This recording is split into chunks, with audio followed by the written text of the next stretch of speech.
U.S. Iran deal done. Sunday night stock futures are popping. S&P 500 up 0.8%, Nasdaq up over 1.2%. Oil's dropping. Oil's down 3%, around $84 a barrel. Look, I mean, there's only one thing I'm watching though. If the Strait of Hormuz really opens and we see ships freely, flowing through, President Trump and the administration did say that the naval blockade's done and the Strait of Hormuz is open for traffic. Let's see the reality here. I'm cautiously optimistic. I'm a little hopeful.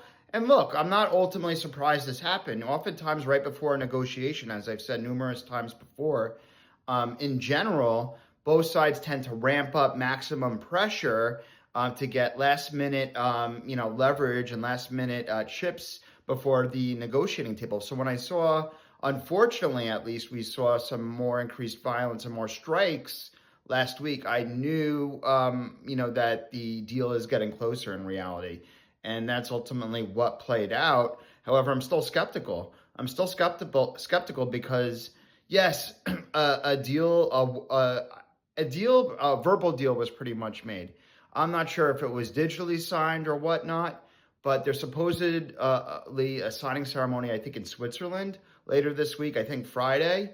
And a lot could happen between them, especially if, details of the deal still being worked out.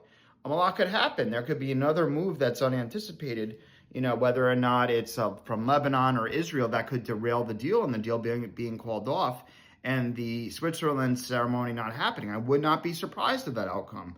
It's definitely possible. I wouldn't say it's a majority case, but it's out there as an even other form of negotiating leverage in either direction, to get even more last minute negotiating leverage. So I wouldn't be surprised if that happened. However, but it's not my base case. But either way, this is a step in the right direction. You'll expect, your gas prices to go down if you're negotiating an oil bill, an oil contract. I hope people waited, to lock in a ceiling agreement, and be hopeful that a deal will reach. It's likely oil prices and heating oil will continue to fall in the days and weeks to come. But either way, this is a step in the right direction. Let's be cautiously optimistic and hopeful.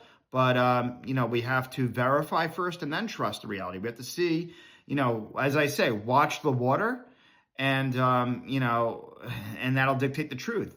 If ships are flowing through the Strait of Hormuz, that'll be the truth. We need some more time. Let's not get too carried away here. I want to see the Switzerland meeting happen. But either way, this is a step in the right direction.